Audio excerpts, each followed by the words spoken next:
Yeah, sorry. I appreciate what you were saying earlier about overcoming challenges and how important that is to do so. And among the challenges I imagine that you consider is how to ensure safety for passengers. And clearly that's been a big issue around this country. Sure. In terms of background checks, fingerprinting, Uber seems a little bit in flux in terms of where you are on those kinds of questions. Could you address those? Yeah, of course.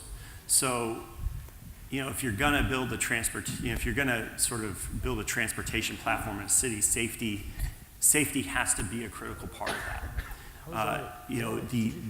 At the highest level, we like to say that our aspiration is for Uber to be the safest place in the city.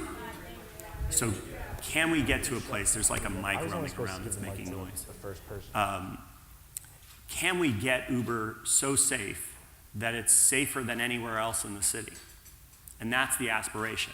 Now you go and then get into the details. There's the experience that, of course, starts with background checks. That we feel like our background checks at this point they're not in flux. I know there's a lot of chatter and there's media around it, but we feel very good about where our background checks are and feel that they're more robust than most anything that's going on out there. Fingerprints are a particularly interesting part of that discussion. There's a database, a system called LiveScan, it's like an FBI database that goes in, you do a fingerprint and it can then check and see, have you been arrested for a particular crime? The issue, of course, with a system like that, well, of course, there's errors with fingerprints all over the place. But the other side of that is, in many states, the vast majority of the files they have only have the arrest record, they don't have conviction. So if you've been arrested, you then can't work. And we find that to be particularly discriminatory. And so the question is, can you find ways to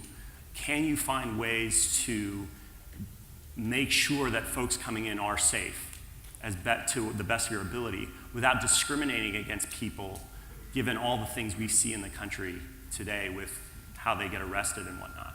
And so there's a balance there. No system is going to be perfect, but can you create sort of a filter up front? But then remember, we're tracking that ride via GPS, right?